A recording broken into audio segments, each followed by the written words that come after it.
contrário do que muito evangélico fala aí, mas está falando o que não é, está ensinando errado. Muita gente fala, versículo 5, capítulo 2, fala assim, mas não sabe, só chuta, porque eu já peguei gente da mentira assim.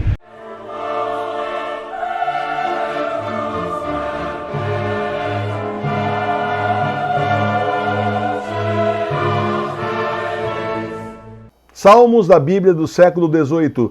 Agora você vai rezar os salmos como você nunca rezou antes, numa tradução perfeita, vindo diretamente da Vulgata em latim para o português do século XVIII, devidamente com a ortografia atualizada para o português dos nossos dias. O livro Salmos da Bíblia do século XVIII está com exclusividade na nossa loja www.lojasagradafácil.com.br. Tiragem limitada, adquira o seu. Livro em pré-venda será enviado para você em março de 2023. Reserve o seu exemplar, tiragem limitada. Pode parecer, né, que o Senhor simplesmente está sendo assim até meio grosso, deve falar assim, a sua mãe está aí fora, né, seus irmãos estão aí fora. Bom, primeiro explicar que irmãos aqui no caso são os primos, eles não tinham palavras suficientes para dizer primos. Nossa Senhora não teve outros filhos, a Virgem Maria, ela não teve outros filhos depois de Jesus, só teve Jesus. Ao contrário do que muito evangélico fala aí, mas está falando o que não é, está ensinando errado. Na verdade, ela só teve Jesus. Então esses irmãos que aparecem na Bíblia são os primos, né?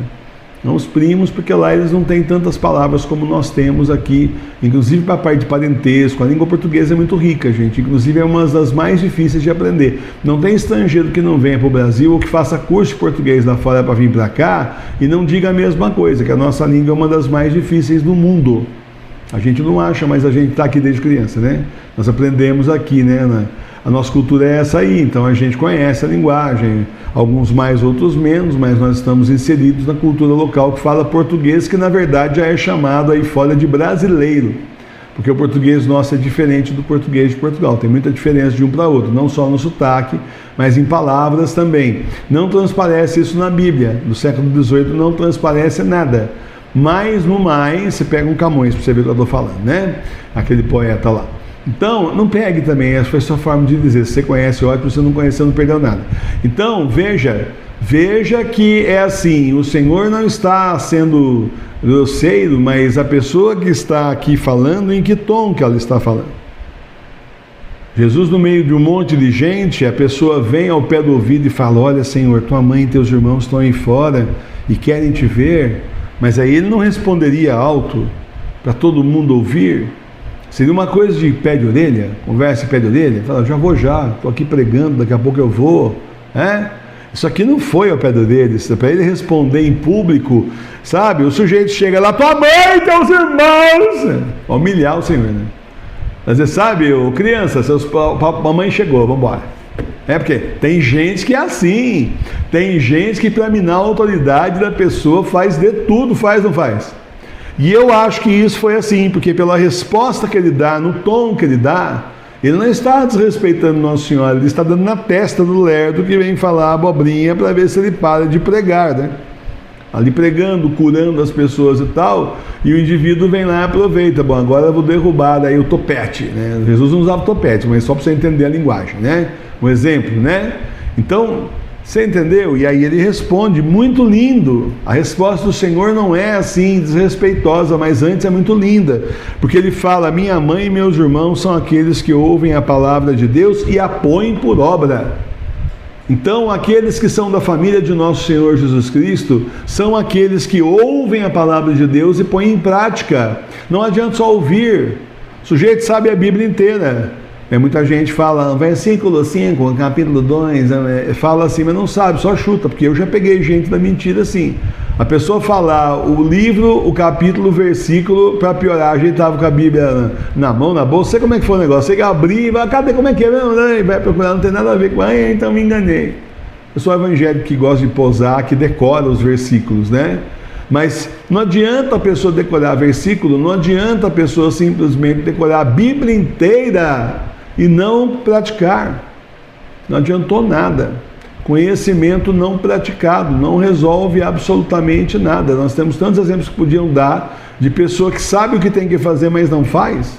Quantos exemplos eu poderia dar aqui? Muitos. Então, meus irmãos e minhas irmãs, você com certeza também daria vários, mas vamos ficar nisso. Família do Senhor, aqueles que são irmãos de Jesus Cristo, são aqueles que ouvem a palavra de Deus e colocam em prática, e praticam o que Ele ensinou. Caso contrário, nós somos família de quem? Porque, pensa comigo, Satanás conhece melhor as Escrituras do que nós, lamentavelmente. Ele conhece.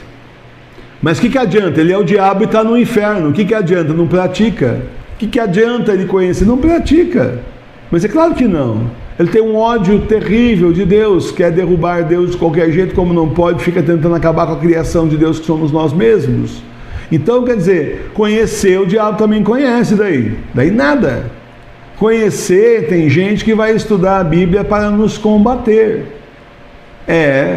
Tem uma história aí do indivíduo que entrou numa faculdade, não sei quanto tempo faz essa conversa, ele entrou numa faculdade de teologia, e ele não sabia nada de teologia, mas aí ele começou a consultar uns livros ali, estudar algumas coisas de teologia, de repente ele começou a fazer um monte de perguntas lá para os professores, para os colegas, e começou a derrubar todo mundo, começou a acabar com todo mundo. O cara não sabia nada, né? Falou, cara, é bom, hein? De repente ele está sabendo tudo, só que ele fazia pergunta para derrubar a igreja, não a favor da igreja, não era para ensinar, não, era para derrubar a igreja. Sabe o que ele fez? Ele pegou a Suma Teológica de São Tomás de Aquino. Se você nunca leu, a Suma Teológica de São Tomás de Aquino coloca assim, as objeções à fé, em cada capítulo, as objeções à fé que as pessoas tinham naquela época já, ele coloca a objeção, depois ele faz a defesa da igreja. O que esse cara fez? Pegou só as objeções, só as críticas. E como o povo não estava estudando São Tomás de Aquino, não sabia responder.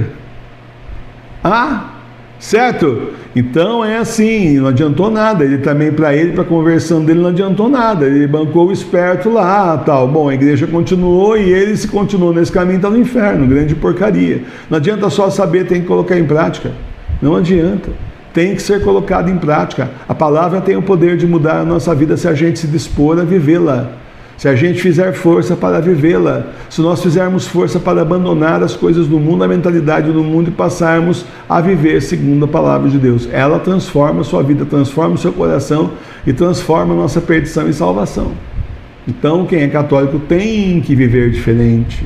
Não pode ser católico morninho, né? Tá cheio de católico morninho por aí, que quer a igreja facinha de seguir, igreja confortável. Aí você tá cheio.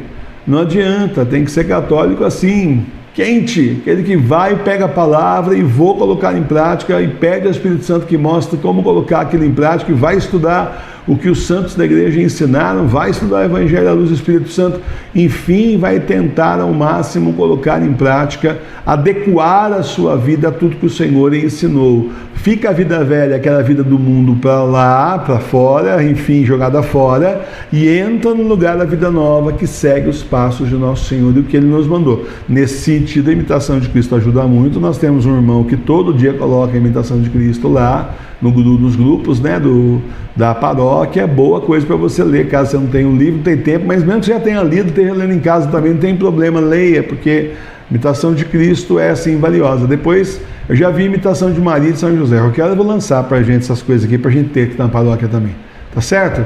Coisa boa para a gente, porque exemplo tem, gente, exemplos tem aos montes da igreja. Tem os errados, os hereges, aí tá cheio, nós temos na nossa época um monte, mas tem os santos e santas também. Então, exemplo para seguir tem, basta a gente ir atrás. Louvado seja nosso Senhor Jesus Cristo.